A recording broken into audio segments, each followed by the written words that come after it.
Hello, and welcome to the Nurturing Resilience podcast, where me, your host, Leisha Nelson, weaves together the worlds of somatics, science, and energetics to nurture a deeper connection to yourself.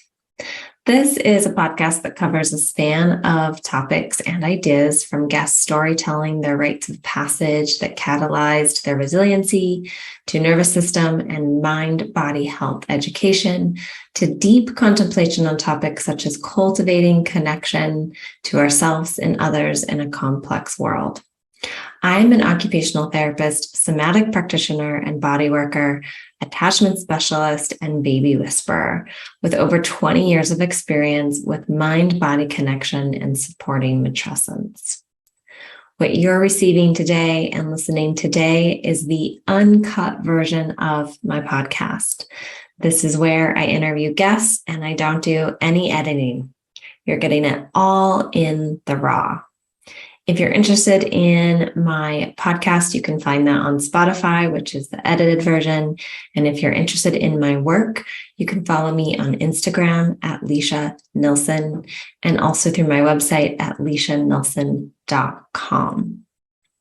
If you enjoy what you hear today, if you enjoy this podcast, please share it on your social media pages with your friends, your family, your loved ones. Let the world know that it's here. If you really like it, you can follow me and write a review. That's how my podcast gets out to listeners like you. And this important information about the body, somatics, and nervous system can find more people that need it. All right. Thanks so much. And let's dive in. We've already been talking. One, I wanted to bring you on here again to dive more specifically into pregnancy and the root cause protocol in relationship to pregnancy. Okay, sure. And what I'm seeing out there, and we were talking about this a minute ago, is the high rates of inductions because of preeclampsia. Right. So it's standard protocol in a hospital. If a woman has preeclampsia, you're being induced basically at 37 weeks. So let's back up a step, because there's 4 quadrants to preeclampsia, at least as I understand it. Obviously, hypertension is one factor. Edema is another factor. And I think gestational diabetes falls into that category. And there's a 4th component, and I'm blanking on it. Let me get into my trusty sidekick here. Yeah. And you had sent me an article that I'm actually going to link below in today's show notes. Yep. About placenta-related diseases of pregnancy, oxidative stress, preeclampsia. And I don't think it named all 4. Well, and the 4th one is protein in the urine. Protein in urine. What is that called again? Proteinuria. Yeah. Proteinuria. But just so you know, there's a little static and you're a little fuzzy. Yeah, it kind of does that, and then in the replay, it's fine. Okay, that's fine. As long as you're okay with the weird. I'm fine. I'm okay. I mean, you're kind of like Monet, you know. I'm looking for Vermeer, and you're kind of Monet. But so those are the conditions, and I think what I'm hearing you say, Leisha, is that hypertension is what's driving it. There seems to be greater focus on hypertension, and what I'm learning,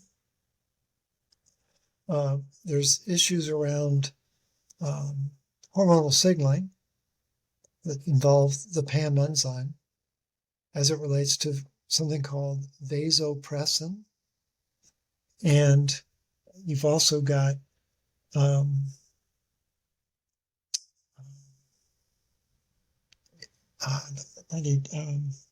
my goodness.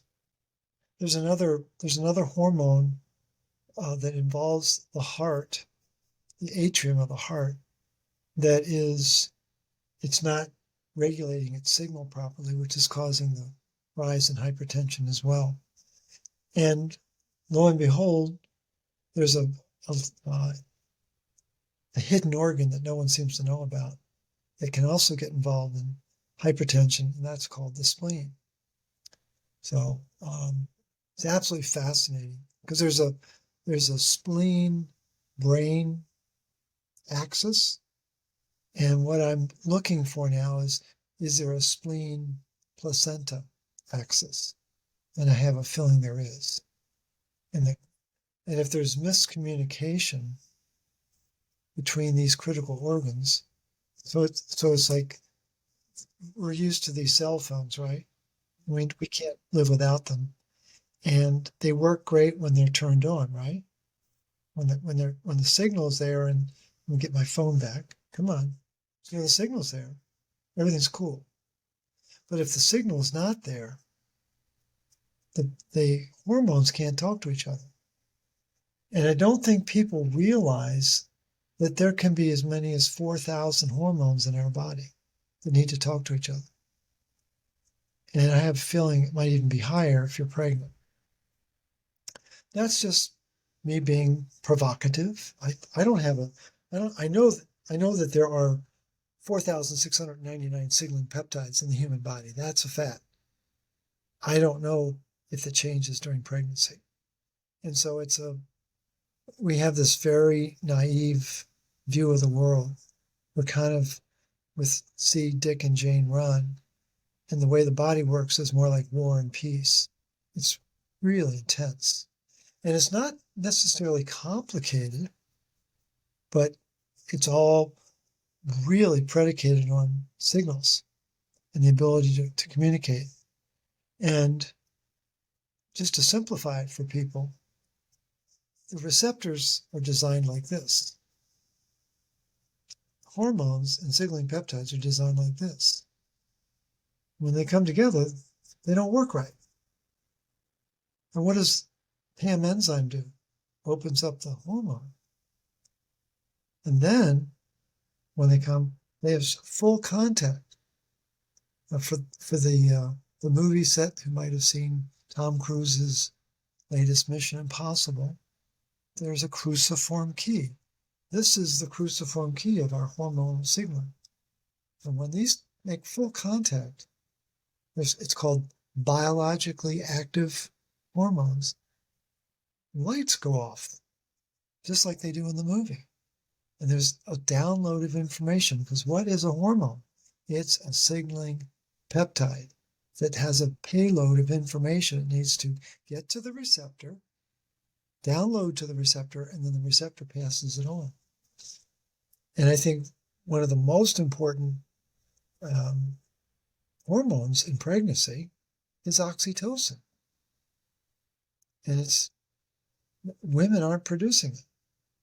Well, let me rephrase that. I think they are producing it. They're not activating it. They're not able to turn pre-oxytocin or pro-oxytocin into active oxytocin. And that requires the PAM enzyme, which requires copper. It's a very simple mechanism. And so I think we talked about this in our first session. The focus of conventional obstetrics and midwifery is around iron status and vitamin D status. If you want a healthy baby, you better focus on magnesium and copper and retinol, vitamin A. The number of articles you can find about fetal brain development that depend on magnesium, copper, and retinol is overwhelming. There's no focus on iron and vitamin D. And I think the most amazing thing is the belief that Mother Nature is stupid and doesn't understand that a new mom who's just given birth is going to breastfeed well, she doesn't have enough iron and she doesn't have enough vitamin D, so we're going to supplement it because Mother Nature apparently doesn't understand the importance of it. Like it's and the artificial milk has 40 times more iron than mother's milk, and there is no vitamin D in mother's milk. It doesn't exist, and so it's this neo-modern assertion that, well, everyone needs iron and vitamin D. So I think the conventional recommendations are leading to mineral dysregulation. It's affecting the modern moms, which is then affecting their ability to bring the baby to term. And what I'm intrigued by is that the 37 weeks, it's like to me, the most important download between mom and baby is the last 12 weeks. And that's when 70 milligrams of copper leaves mom and goes to the baby's liver. So it leaves the mom's liver, goes to the baby's liver. And this is actually true of all mammals. But the amount of copper will vary from animal to animal. Horses, a whole lot more. Goats and, rodents, a whole lot less. But 70 milligrams, that's 70% of what you and I have as adults. We only have 100 milligrams of copper in our body. But there's a download that takes place with every delivery of 70 milligrams. And that download, which takes 12 weeks, not 9 weeks, 12 weeks, coupled with the retinol in the breast milk, forms the backbone of the immune system for the baby's first 2 years of life. Because Mother Nature knows how vulnerable the infant is for those first 24 months. I want to pause you there for a second and just ask a quick question around those 70 milligrams from mom to baby. You said that takes 12 weeks. So is that happening in the third trimester? When is that happening? Absolutely. Absolutely. It really initiates at the beginning of the third trimester.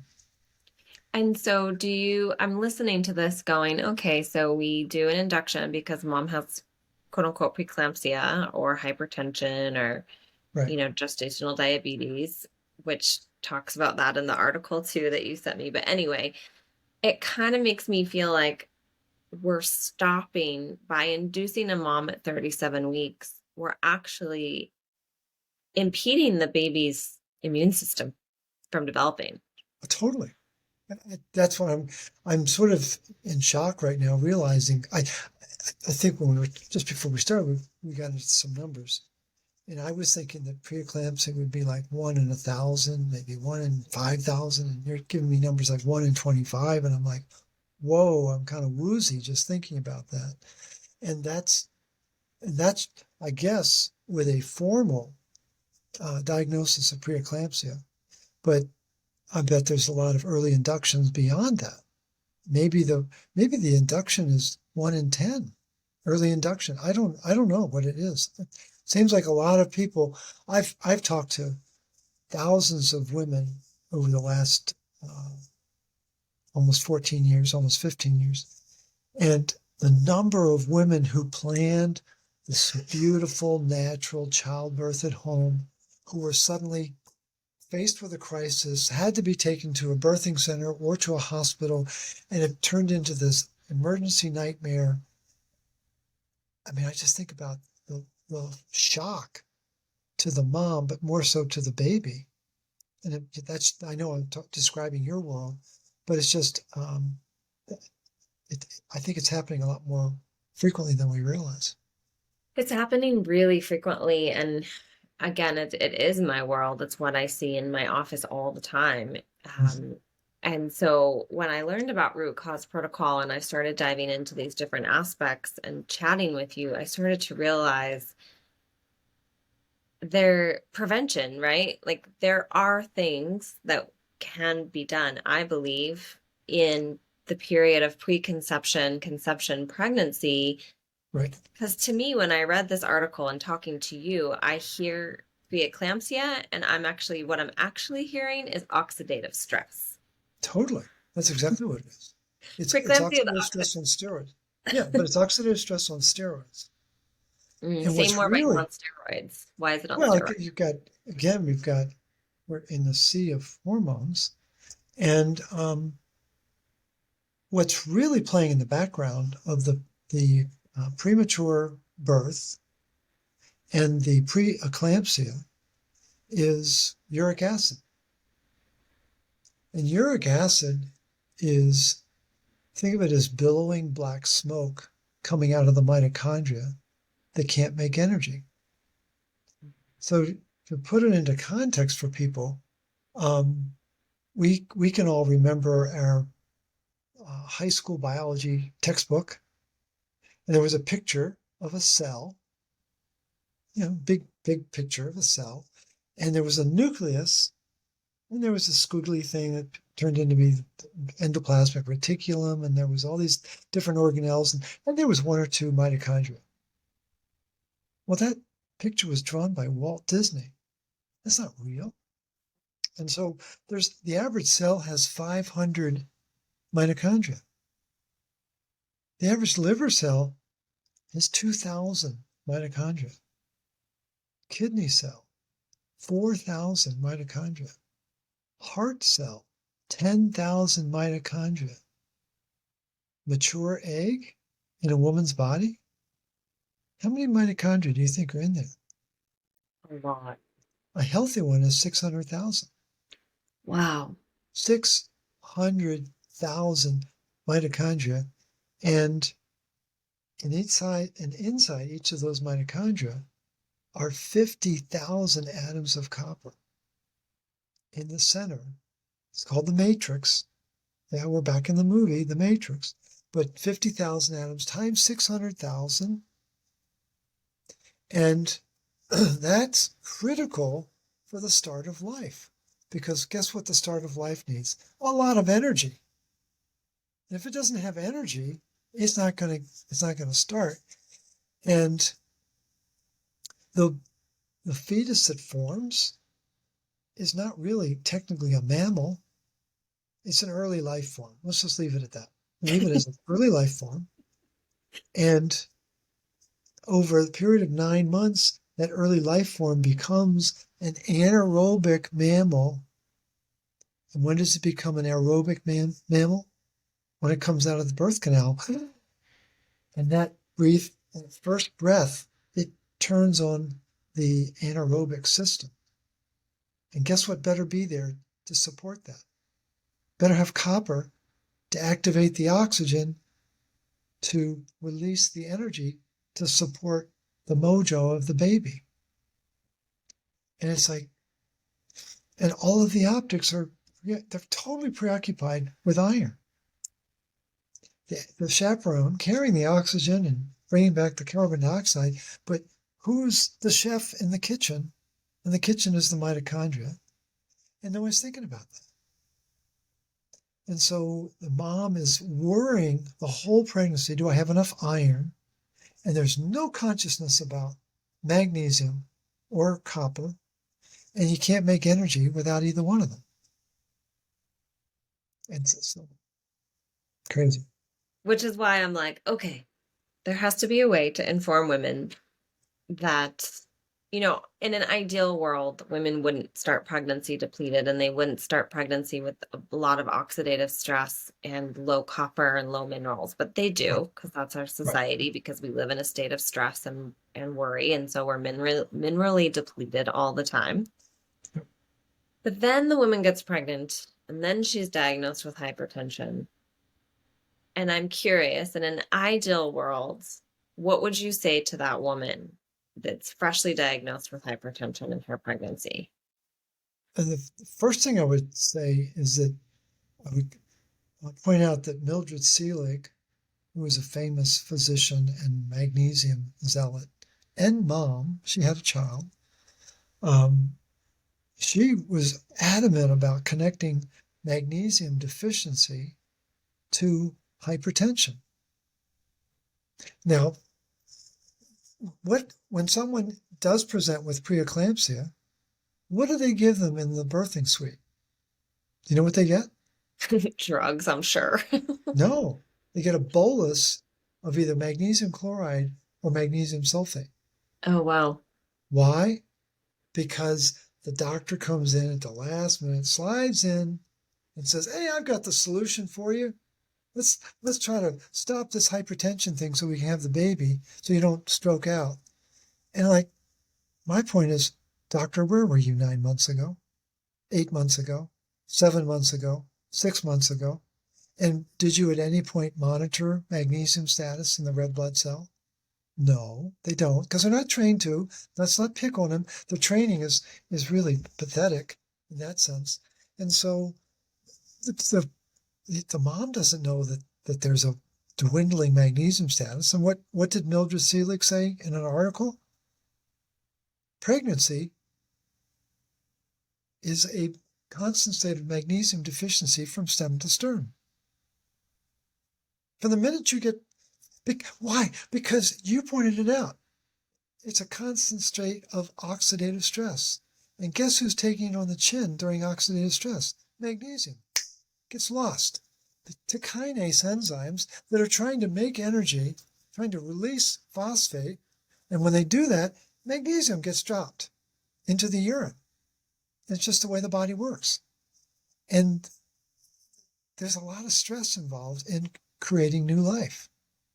It's beautiful, but it's very stressful for the mom, and especially in a mom that doesn't know what's really going on. It's just the optics of it are just out of control. Worry about your iron and let's ignore the magnesium. Let's ignore the copper. Let's ignore the fact that you need retinol in your breast to make sure you can make breast milk. Like, come on.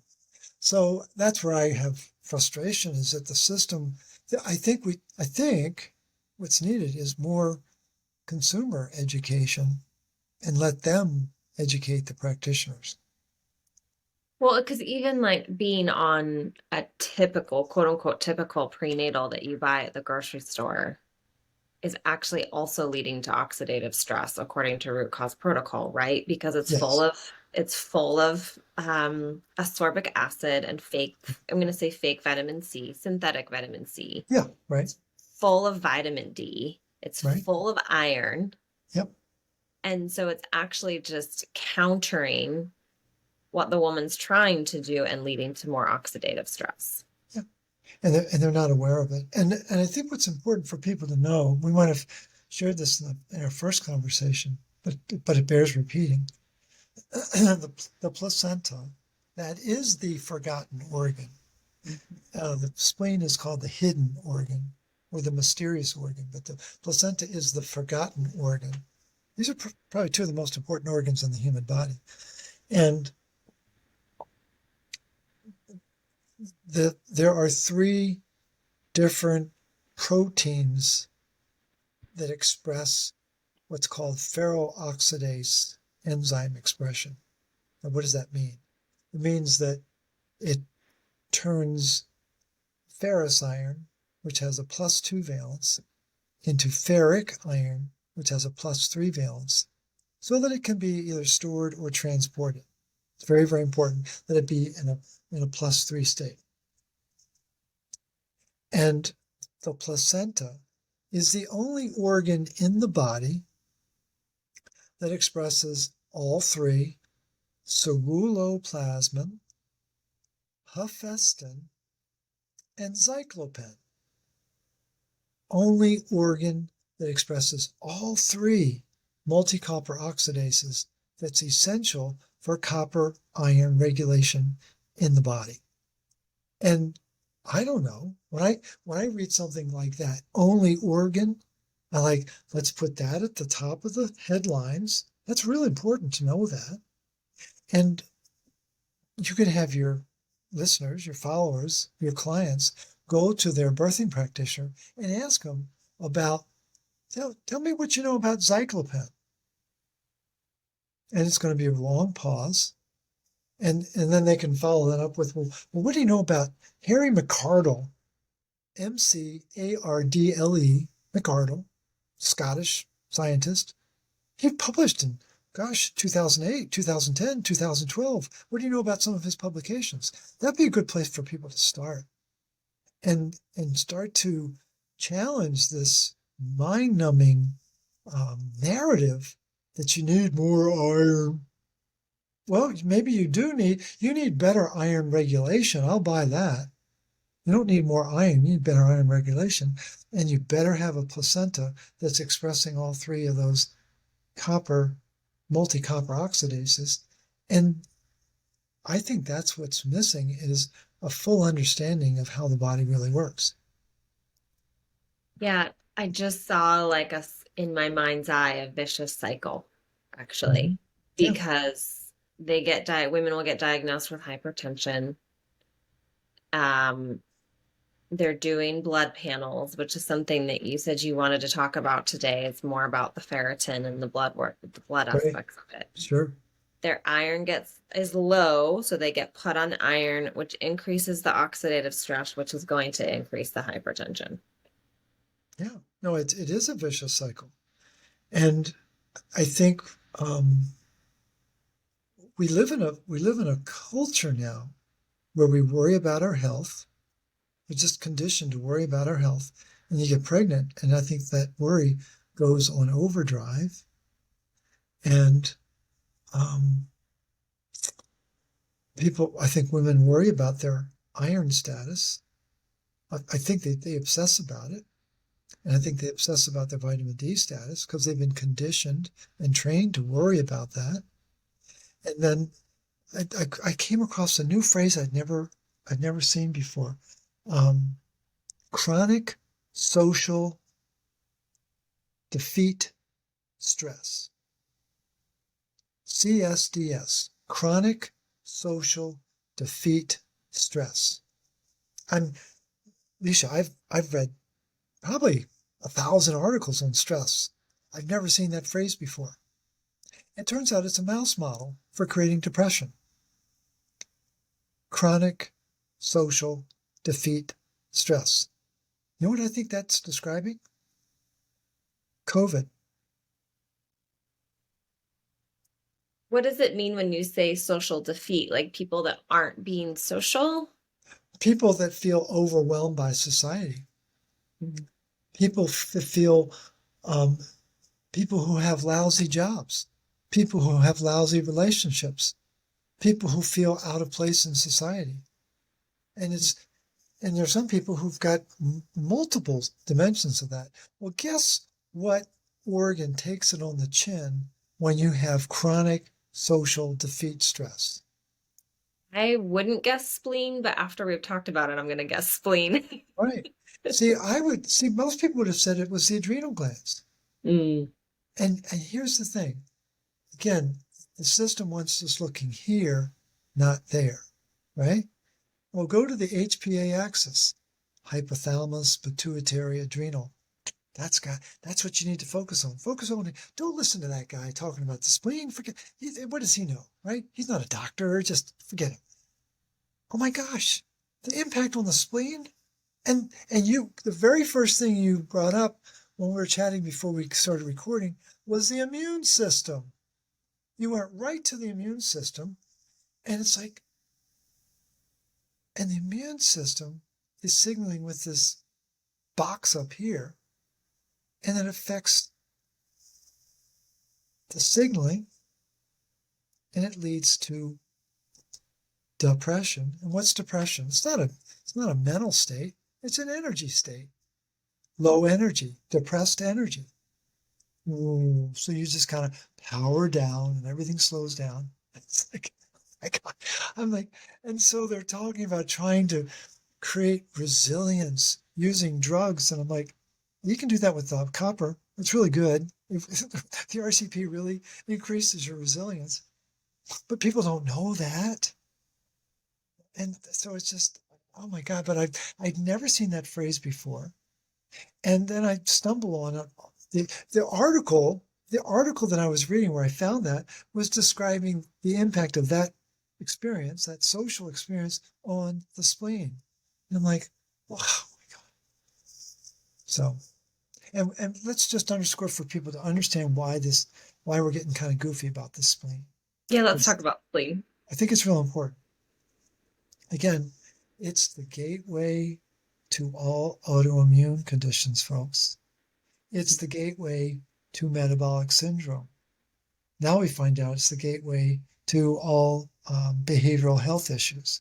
That's a pretty hefty list of things that it's involved with. Well, it's the intersection of two major systems. You have the iron recycling system. The formal name for it is called the reticuloendothelial system. Do you know it took me 2 years to figure out what that meant? And that means recycling. Recycling iron. Recycling iron. And that happens in the spleen. Happens in the spleen. I thought it was liver. No. That, again, look here, not there. Okay. And so we've got this major system. Let's put it into perspective. Every second of every day, we have to break down 2.5 million red blood cells. Okay? Every second. So we've been talking for about 20 minutes now, maybe more, times 60, times 2.5 million. And while the spleen's breaking them down, the bone marrow in our long bones, hips, and pelvis are making 2.5 million red blood cells a second. And that's the red blood cell lives for 120 days. And every day we got to replace 1%. And it's broken up into 24 hours and 60 minutes times 60 seconds. And it's 2 trillion red blood cells that are replaced every 24 hours. And that's just one job for the spleen. Then we have this other job. So I'm picturing 95 outside of Atlanta intersecting with Route 5 outside of Los Angeles. Got these 2 highways. And what's the spleen doing next? Oh, yeah. We've got what are called encapsulated bacteria. Things like pneumonia, tuberculosis, salmonella, little things. Malaria, you've heard of it, right? We got to get rid of these parasites. Oh, did you know that the parasite that causes Lyme is designed to be broken down in the spleen? So again, we've got 2.5 million red blood cells a second that need to be taken offline. That's 1%, folks. 2.5 million means there's 250 million red blood cells coursing through your spleen every second, and we're taking 1% out. And so picture Lucy and Ethel at the chocolate factory, and the managers just said, speed it up, boys. And then we got to deal with the immune system. And then I find out this morning.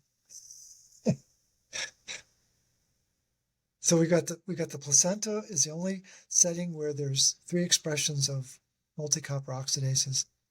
The spleen is the only organ that can recreate itself. Wow. I think it's wow. And what do doctors do as fast as they can? They take them out.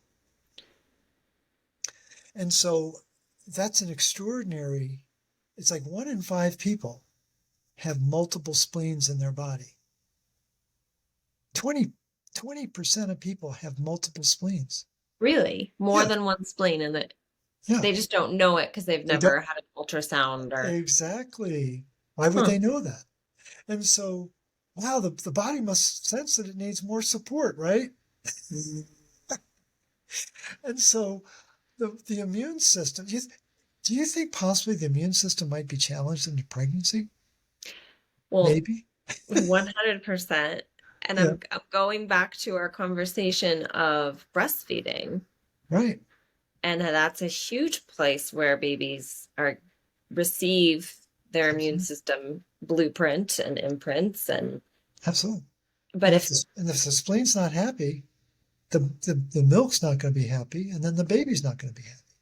Right. Because a lot of moms, there's many reasons why milk doesn't come in, but one of the reasons definitely I'm feeling can be depletion and low retinol.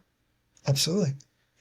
I think, and I mentioned Jennifer Toe to you offline, but I think for people just to know that she's a really savvy lactation consultant and very, very well versed in the RCP. Really smart. I mean, she's just like, it's you guys would really hit it off when you do talk to each other. But the thing is, what she's come to realize is the biggest block to lactation: excess iron in the mom's body. I just got chills. I'm just gonna name. Yeah. It's like this wall that blocks the lactation process. Well, and so then baby can't get, like we were saying, the download of the immune system. And then I'm imagining like lifelong issues with the spleen because of this. Absolutely. Yeah. And it turns out this maybe for the gearheads. I'll just run through it and then we'll come back to the gentler see Dick and Jane run. But there's a peptide that the spleen keeps track of, and it's called FGF2B as in Baker, FGF2B. And it's really keeping track of the balance between calcium and phosphorus in the body. And this is inside the spleen. It's like it doesn't have enough to do. Yeah, keep track of that calcium and phosphorus. Now, what people don't know is that if you get into the world of hair tissue mineral analysis, everything is about knowing whether the person is a fast or a slow oxidizer. And for the longest time, I thought that meant fast or slow to rust. No, it's referring to complex 4, which is called cytochrome C oxidase. Do you make energy fast or do you make energy slow? And a fast oxidizer has a completely different profile, mineral profile, than a slow oxidizer. And the way you determine whether someone is fast or slow is what's the ratio of calcium to phosphorus that shows up in the hair. And it's best done with a scalp sample, not, body hair or pubic or whatever, because there's more phosphorus as you go south of the border. Just I don't know why, but there is. So it throws off that ratio. But the person who figured this out, his name was Melvin Page. He was a dentist at the turn of the century, and he's one of those 3-century scientists. He was born in 1 century, practiced in the 2nd century, and is recognized for his genius in the 3rd century. And he's up there with Royal Lee and Weston A. Price, people like that. And so interesting that they're all dentists. But the thing is, what Dr. Page discovered is that the ratio of 2.4 parts calcium to 1 part phosphorus is exactly what you want in an animal. 2.4 to 1. Now, that was back in the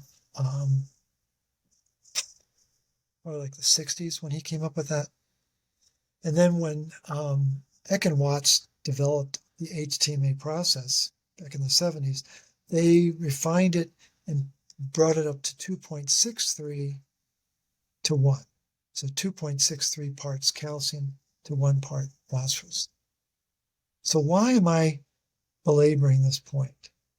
Well, I found an article from 1971 based on Dr. Page's research, and they were studying cattle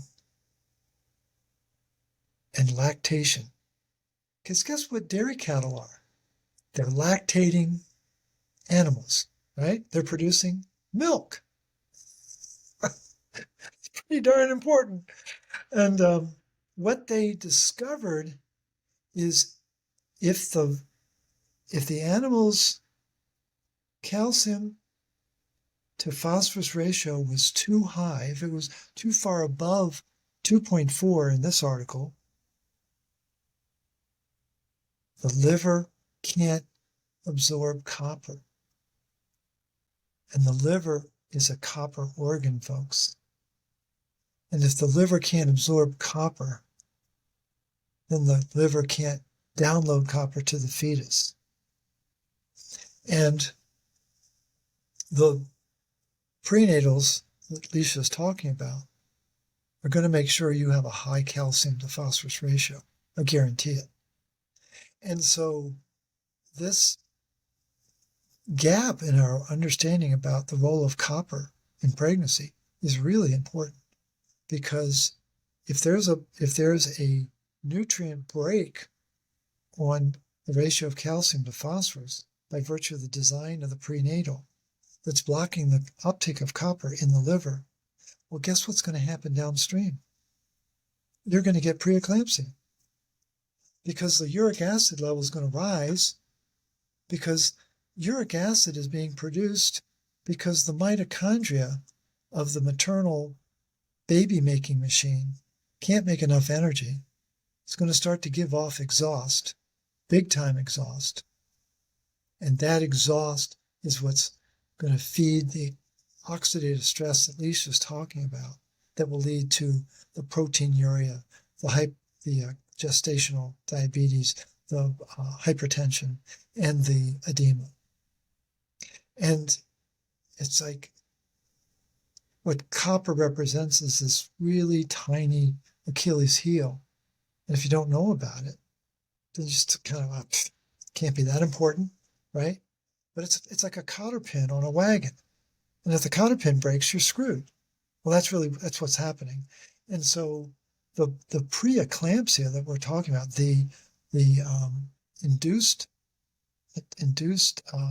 process is being triggered, because I'm afraid that the mineral status of the mom is really compromised now.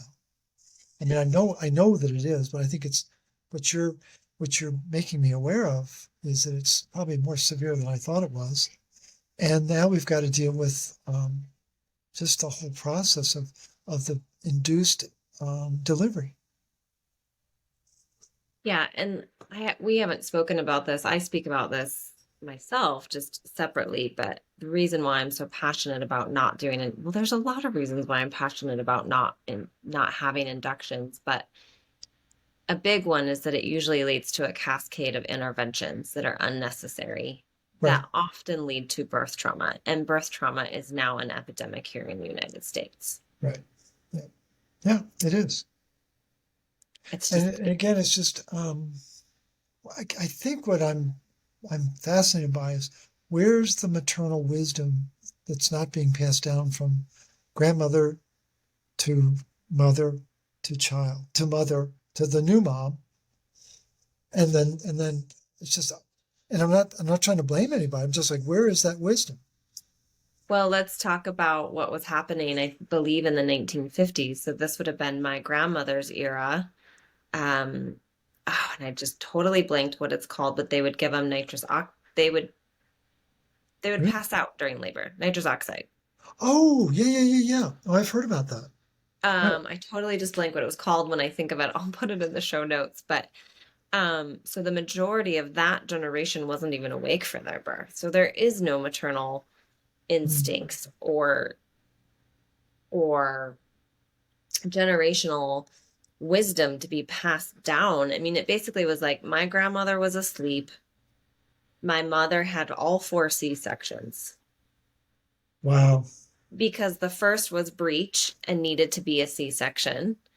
And at that time, once you had a C-section, there were no VBAC. So all 4 of us were then a scheduled C-section. And so this is what's being passed down. And it's the concept, well, that hospitals save you and they're here to save your life. And, that's truth sometimes. There's times when I've been to the emergency room and thank heavens I've gotten stitches and what I've used it for.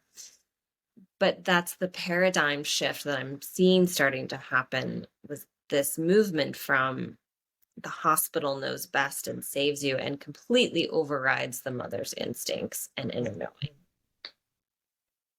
No, it's this wholesale turnover of the responsibility from the individual to someone else, some authority figure. Mm-hmm. And I think to me, the big fight on the planet is not good versus evil. It's sovereignty versus dependence. And that's the real conflict that we're seeing. And there's a certain percentage of people who are adamantly wanting to be in control and in charge and sovereign, if you will. And there's another percentage who just say, I'll let somebody else take care of it. And Well, and the hard piece is like I get women in my office that say, well, I want to deliver at home. I want to deliver at a birth center, but I can't because I have preeclampsia. And I'm like, wait a minute. so that becomes a criterion for rejecting people for home birth. It can, yeah. Wow. See, I think what's dangerous is the term preeclampsia means four things. And I'll bet most people only have one, possibly two, but they're being, tattooed with preeclampsia. And I wonder whether the dynamic could be resolved with just simple nutrient intervention. Easily. I mean, I feel that it could be, and it is this education. And I have a teacher in the pre and perinatal world that says, I can't take on the hospital system. It's just me. I can't take it on. And she goes, but I can have a little hut next to the hospital where anyone is welcome and anyone can come to my hut. And I'm like, okay, I'm building a hut. Like I can't take on this whole preeclampsia system. No, you can't. I think the challenge, of course, is getting to people before they get pregnant or early in their pregnancy. Or I guess the fallback would be the mom who's had one child hopefully learns about this, and then they know for subsequent births. I mean, there's a lot of couples out there that are having what are called RCP babies, and the birthing process is completely different. It's a very different experience because Mother Nature is taking over. There isn't all this artificial dogma about this and that. It's just let nature run its course, and it's been going on for a few million years, or certainly thousands of generations. And so we just have to surrender to that wisdom that's out there. Well, I think the last thing I'll ask you, there's two different ways we could do this because I also didn't ask you what time you needed to be done today. When do you need to pop off? No, I'm good. I'm good. I just want to make sure we do talk about the ferritin thingy. That's what I was going to bring up. Okay. Is that you had sent me a text message, and I actually just wrote it down what you said, that ferritin has no iron in it. It's not a marker of iron status. So let's talk about what that means. People are like, what? Scratch the record. I went and got my blood work and I looked at it and compared my numbers to the website, the root cause protocol website. You have your recommended numbers in a blog post. And I still had a hard time understanding my iron numbers and what was happening there. So it's very confusing. Because we think we want simple. Where's the simple button? Come on, I want easy. Give me easy. And people want arithmetic, and we're kind of getting into calculus here, unfortunately. It's not high-low. It's kind of like miles per gallon. That's not too complicated. How many miles did I drive? How many gallons did I use? And how much efficiency did I have? How's my engine doing? So there's three different containers for iron. People need to know that. And they're not the same size. And so there's a real big container called a bucket of iron that is hemoglobin. And that's 70% of your iron.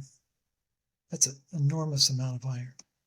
And again, think about it coursing through the spleen, and the spleen is trying to keep track of but that's 70% of your iron. And then if you include the myoglobin, which is very similar, it's also a waiter carrying oxygen and carbon dioxide. If you include that, that's another 10%. So 80% of your iron is a storage protein or a transport protein carrying oxygen.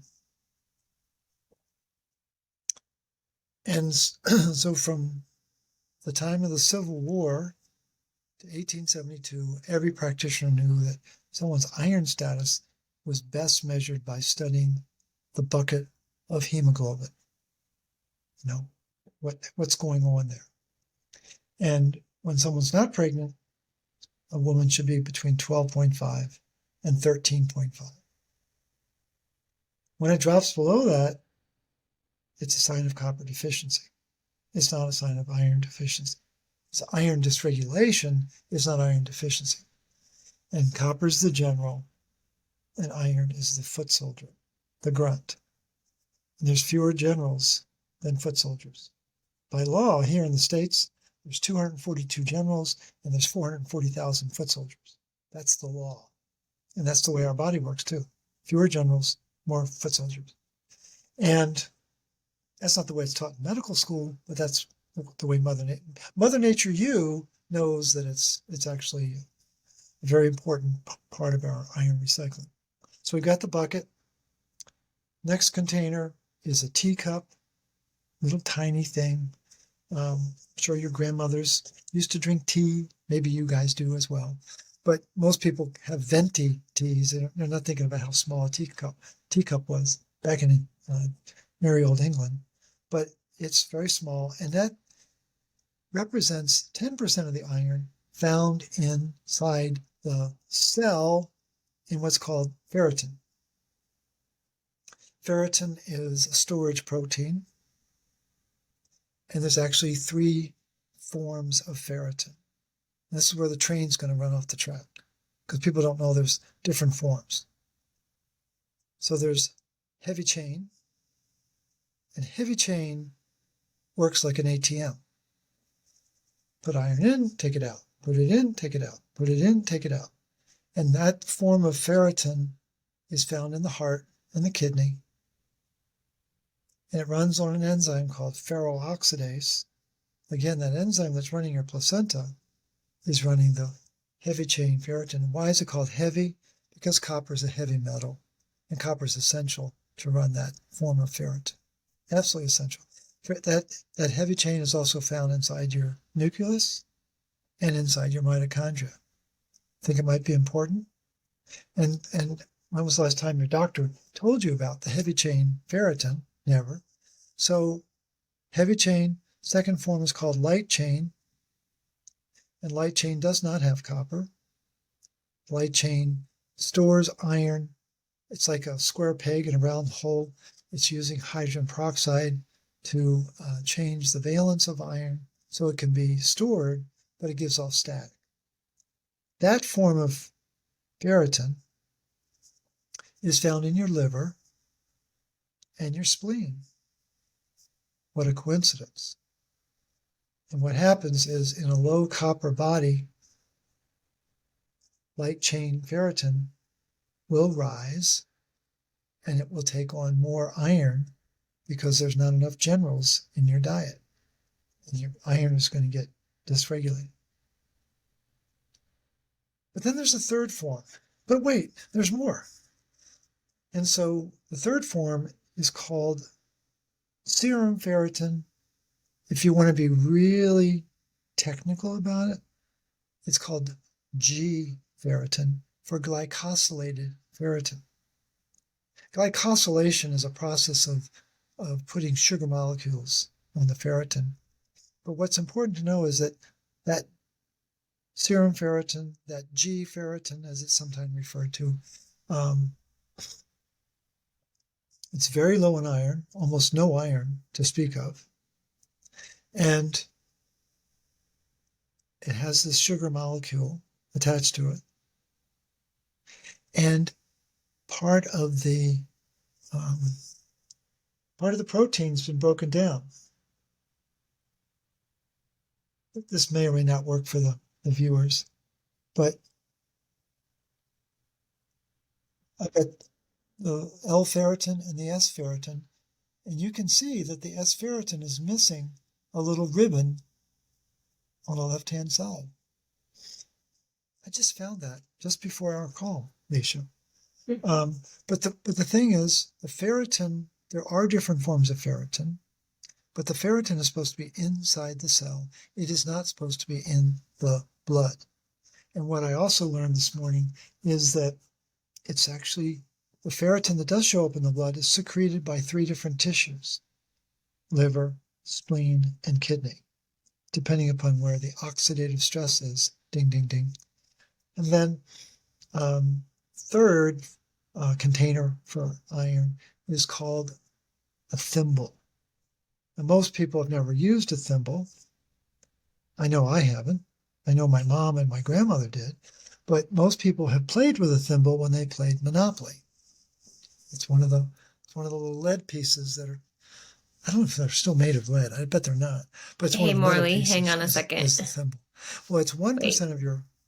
Wait, sorry. Do you know what I'm talking? What's that? Can you cut out? You just froze up. Oh, You're okay. there. Yeah, you're We're back. I heard you say I've never used a thimble. My grandma has, and then you cut out. Oh, okay, I'm sorry.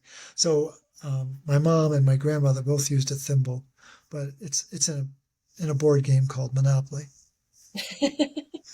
But it's a very small container, and it represents 1% of the iron in the body. But it's an important 1% because that's the iron that's going from the spleen back to the bone marrow to be made into new red blood cells 2.5 million times a second. Really, really important. And what is happening now in the modern era is there's a lot of confusion about iron status in women, pregnant women, and there's an increasing use of a ferritin blood test for pregnant women. And it turns out that it's irrelevant in pregnancy. Now, this is not my idea. I've read this by Myra Fields, who was a world-renowned copper expert before her death in 2013, I believe is when she passed. Another famous UK-based obstetrician, his name is Philip Steer, and he's legendary for his research. And he says that in his signature article from 1995 that ferritin blood testing is irrelevant in pregnancy. And I was really kind of challenged by that statement. I was like, what is he talking about? And so as I've gotten to learn more about the spleen and the immune function that you so quickly jumped on, I've come to realize is that early formation of the fetus is going to signal an immune reaction. Hey, there's something new here. And what the body does is it tells the spleen, hey, chill, we're okay. And it lowers the function of the spleen during pregnancy. Well, it turns out that the level of ferritin is a function of the expression of the spleen. And high ferritin is a spleen on overdrive. It's called splenomegalia. And low ferritin is a function of hyposplenism, low spleen. And that's what pregnancy is, low spleen function.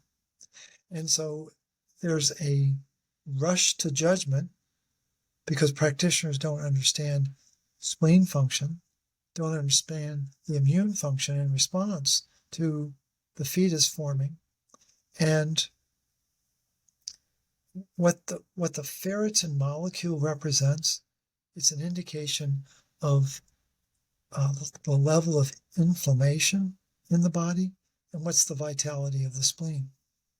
And so it's been twisted into, it's a surrogate for how much iron is in your cells. And when you start to read research of Dr. Jacobs, Dr. Warwood, Dr. Orozio, Dr. Kell, and luminaries like that, it doesn't pass muster. And so people need to really challenge this narrative, because that's all it is. So we've got narrative versus Mother Nature. I'm a naturalist all the way. I don't buy the narrative. I don't know when the last time the narrative was right. And this idea that low ferritin means low iron, means a baby at risk, means, oh, you're going to bleed out. That's all narrative. And we need to start pushing back on that tide of insanity and disinformation. And I just wanted to make sure that people knew that. And I'm happy to talk further with you, or people want to reach out to me directly, that's fine. But I think it's a very serious problem, and it's creating a lot of, I've actually renamed I've renamed ferritin. I call it errortin, because more mistakes have been made based on its testing. And it's led to a lot of iron supplements and iron infusions. And it's a very serious problem in not just obstetrics. It's playing out in pediatrics. It's playing out in gerontology. It's really getting quite serious about the speed with which practitioners will hook someone up to a bag of iron, and it's just not warranted. So of course this spurred a bunch of questions. Good. Let's start with probably the most simple one, where you said low ferritin. Someone tests with low ferritin, which they think then is low iron. They throw them on iron supplements and iron infusions. But according to Root Cause Protocol and the research that you've done, that actually causes more of an issue and would cause a bleed out. It wouldn't prevent the bleed out. Exactly. That's exactly. So wonderful clarification. So the bleed out is there's only one way to get rid of excess iron. Bleed. That's through blood loss. Yeah. And there's no enzyme function, there's no hormonal function, there's no regulatory function to lower iron status in the body other than gravity coming out an open vein. And it's just, and there's, people need to know there's only two reasons why women outlive men. Only two reasons. One, women are smarter. Your Tesla coil in your brain is better than my Tesla coil. No, serious. You have a stronger electromagnetic pulse in your brain than I do. That's a fact. And you have a monthly blood loss for 40 years. And so you've been dumping iron for 40 years, and that allows you longevity. Again, Mother Nature's kind of thought it through. Guys, our ancestors used to bleed in the field from farming accidents, and their ancestors used to bleed in the fields from battles. Well, we're not in battles like that anymore. We throw, paper clips and memos at each other now, but we're not throwing swords and knives at each other. And so it's a very different world. And so guys need to be donating blood quarterly, but women have a built-in system for 40 years, and you should celebrate getting to your late 50s and still donating blood every month. Don't be excited, oh, I'm 42 and it stopped, and oh, hallelujah. And it's like, guess what's going to happen? Your spleen's going to fill up with iron, then your brain's going to fill up with iron, and you're going to get neurodegeneration. And that's in the research. Well, they do say in Eastern medicines that, women don't go through menopause until 50s, mid 50s. Like that's a sign of health, actually, is the later the menopause, the better. Absolutely. And there is no word in Japanese for hot flash. Doesn't exist because they have a different diet than we do, and they're very well mineralized, and they move from menses to menopause with no issue. That was actually another reason I'm getting curious about Root Cause Protocol. I just turned 43 and I don't have any signs of premenopause or menopause, but in the back of my mind, I'm going, I want it to be easy. I want it to feel good. I don't want it to be the story that we're told and that we see is like how miserable it is and the hot flashes. And I'm like, no, there has to be a different way to do this. There has to be a better way to do this. And what I did, again, this morning was a very productive morning. I asked simple questions. One of my colleagues who's a really sharp guy, very talented PhD chemist. He said, Morley, you have mastered the art of the simple question. And so the simple question that I asked this morning was, gee, I wonder if the spleen has anything to do with the menstrual cycle. Oh my gosh, absolutely does. And so if the spleen's not happy, the menstrual cycle's not happy. And it's in the literature. I was like, oh my gosh, I had never thought to ask it. Turns out that the spleen is connected to the planet Saturn. And who's the god of Saturn? Kronos, timekeeper, Father Time, is who runs Saturn. And the spleen is running the clocks. Same. It's absolutely amazing. And so for folks whose cycle is not long enough, or if the menstrual flow is too light or too heavy, there's only one place to turn. We're back to the spleen. And again, you would think it would be the uterus, right? Or maybe the ovaries, right? No, it's the 1, 3, 5, 7, 9, 11 organ. Mm. I just find it fascinating that, who knew, right? Well, one, I don't think you were recording when you talked about the 137, 135. Okay, so Yeah, let's share that. It's pretty cool. yeah. So this one article I was reading, it was a blog. It wasn't a scientific article, but it was saying the spleen is the odd number organ. And I thought, what are they talking about?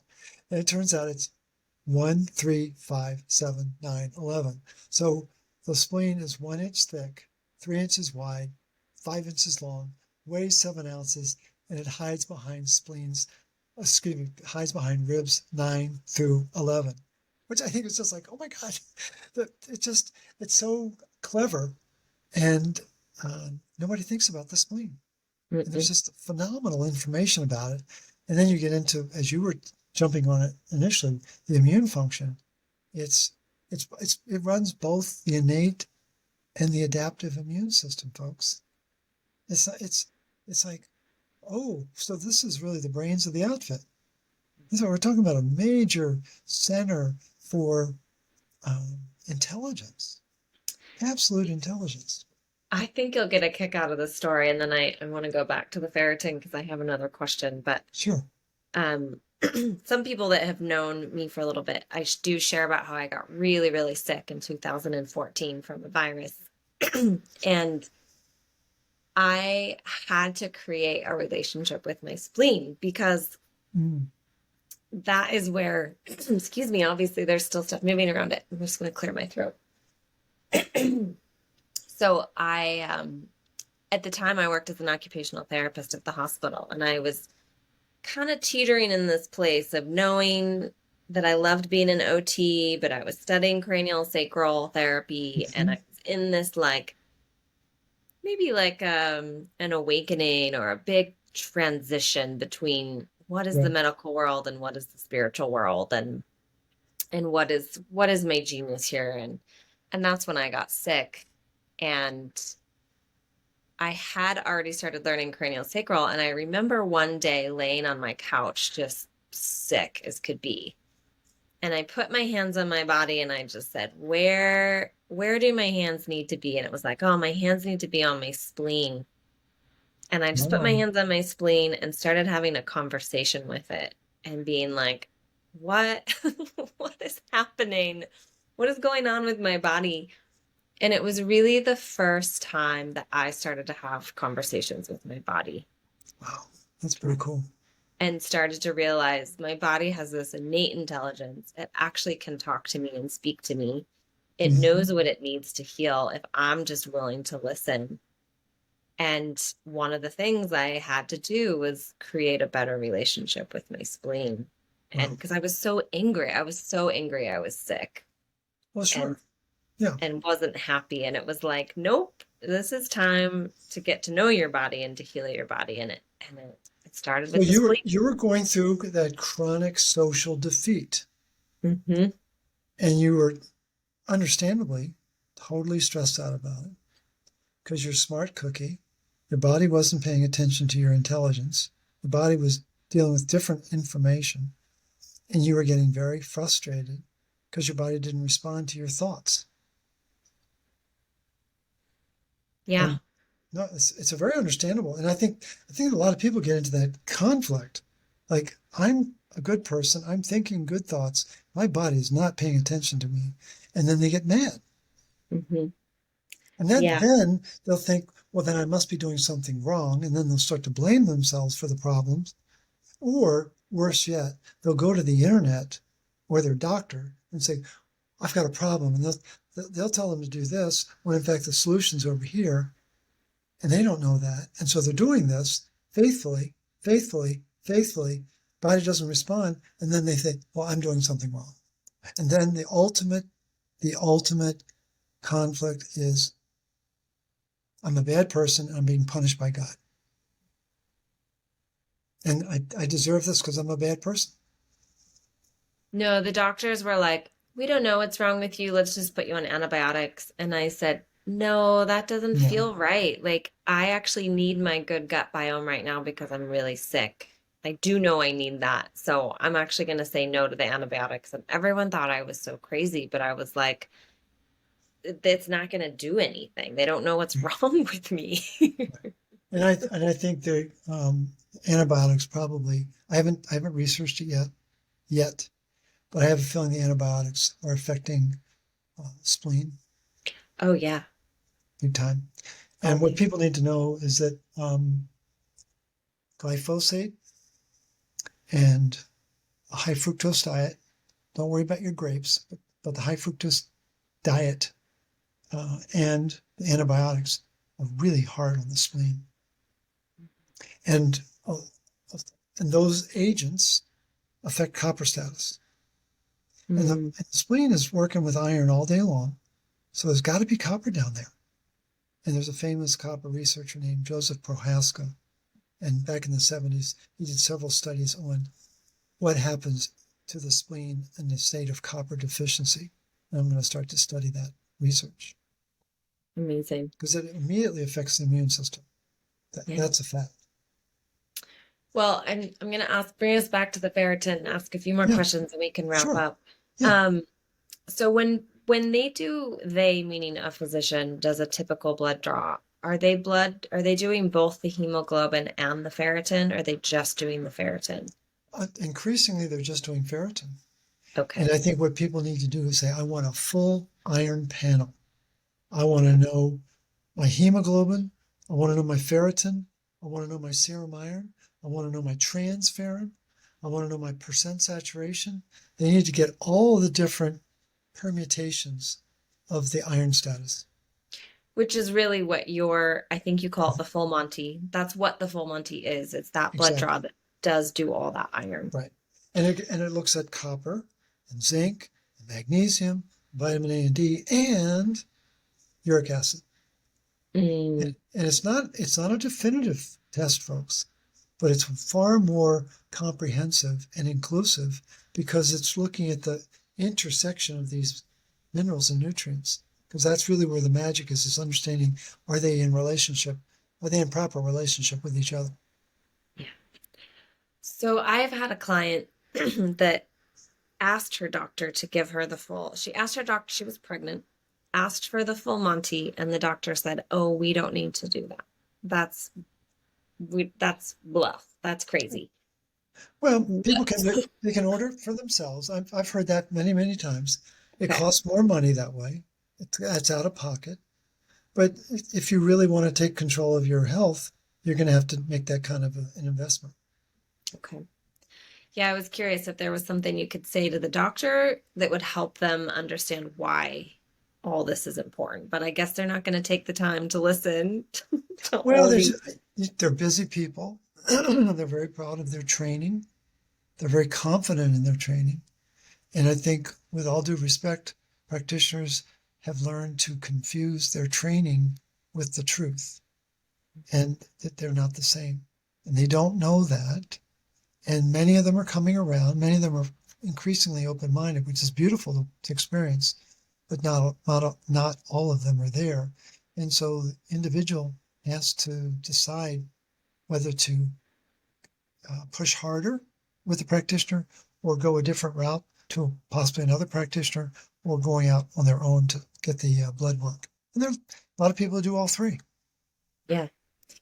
And then lastly, you said average numbers. I think you said it's hemoglobin should be 12.5 to 13.5 when you're not pregnant. Oh yeah, I didn't finish the thought, did I?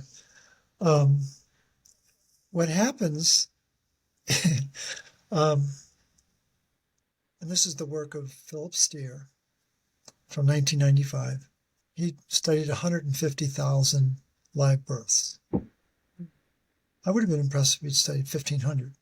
And what he was looking at is what is the hemoglobin of the mom with the babies who are the healthiest babies born. And it's like birth weight, APGAR score, things like that. And so what he found, studying 150,000 live births, is that there's a natural drop-off of hemoglobin driven by Mother Nature. It's called hemodilution. Actually, what Mother Nature is trying to do is get hemoglobin out of the mother's body into the womb so that the mother can produce milk. Ding, ding, ding. And it's going to cause a lowering of hemoglobin in the mother's body down to 8.5 to 9.5. And what people need to understand is that in the world of convention, whether it's obstetrics or midwifery, anything below 12 makes them nervous. Anything below 10 causes the rails to come off, or the wheels to come off the rails. They get very unsettled, and most places will not allow home births or birthing center births if your hemoglobin is below 10, when in fact Mother Nature wants less than 10. And the research is very clear. Unfortunately, it isn't 20 obstetricians. It's just a highly respected obstetrician in England. And it's old. Gosh, it's 28 years old. What does he know? He's an old man now. And it's like, that's the attitude, is we've lost sight of the wisdom of these practitioners who were really honoring what does Mother Nature want? What is the body looking for? And that's being lost to modern experiments. So it goes back to what I said before, and what you were sharing was that then they think you have low ferritin, they throw you on iron, and then you do end up actually bleeding out because it's just causing more of the issue. Exactly. Yeah. And it's very hard for them to believe that. And I have not found an article, and I'm a pretty good digger, but I've not found an article that in any way corroborates that higher hemoglobin is going to prevent bleeding out. I can't find it. So if someone has it, bring it my way. I'd love to read the article, but I'm not seeing it in the literature. And in fact, it's just the opposite when you look at the research of Dr. Steer from 1995. Well, I feel like I had some questions from listeners, but through our conversation, we've actually answered them. Okay, good. That's great, because they were really focused around this preeclampsia, what to do if your ferritin's low or high, and hemoglobin. So I think we're all good unless there's anything else you want to share. No, I'm good. I feel very relaxed about the bases we've covered, and appreciate the chance to have this conversation. And I'm sure this is going to spark more questions in your followers, and that's fine. And so we'll have a chance to have round 3 or round 4. I'm very devoted to getting this message out to the community, because more people need to know that there's more to the story. And I'm thrilled to be a part of this kind of dialogue, and really commend you for your willingness to challenge the status quo. It's really not an easy thing to do. No, it's not, but we're getting it out there, and really it's just my devotion to having women birth healthily and how that then goes on to the baby. And I mean, if a baby is born with health and wellness, Like, that's your life. That's your whole That's right. life of health. That's exactly right. No, it's beautiful. And it can be done. And I've got many followers in the RCP community that had challenged early births. And then they, as I said, have RCP babies. And it's a completely different experience. The body responds to the stimulus of the nutrients. And they're just absolutely thrilled. There's people that were not able to get pregnant that had babies. And so it's just, you just don't know what's going to happen when the body gets the right bolus of nutrients. So people just need to know that there's more to the story and that Mother Nature does have us covered. We just didn't know that we weren't being given the full explanation of what's going on. Do you have a practitioner training coming up anytime soon, or is it next year? Yeah, it's going to be next year. Thank you for bringing that up. The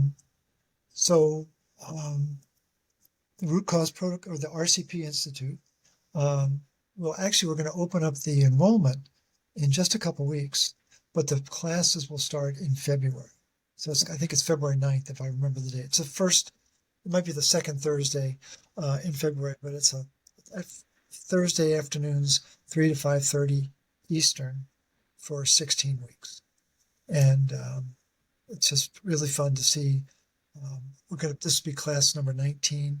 So this phone is working off of operating system 17. But we're coming up on operating system number 19 in the RCP, and we're very excited about getting folks out there. And the other thing that people need to know is that we've got the RCP protocol, and we've got several practitioners, or several companies that are supporting that. But the one supplement that's new is the Recuperate, which is a copper-based supplement, and you can get that from Formula IQ or Activate FIQ for those who are really looking to reinforce the bioavailable copper in their protocol. So there's something to think about. Do they have a website that I can link below in the notes? Mm-hmm. And absolutely. Great. I'll send, well, yeah. That's awesome. And I know in our last podcast, I shared a lot about your book, but I'll include the links to your book, to your Facebook group, to your Instagram page, to the practitioner training. Yeah. And if people need to reach out to see me, or talk to me, my email is my first and last name, Morley Robbins @gmail. And this is when I give out my phone number, the podcasters always go, "What?" But it's 847-922-8061. People are very respectful, and people that need to connect do. And I look forward to those conversations. So don't be bashful. Thank you, Morley. Thank you so much.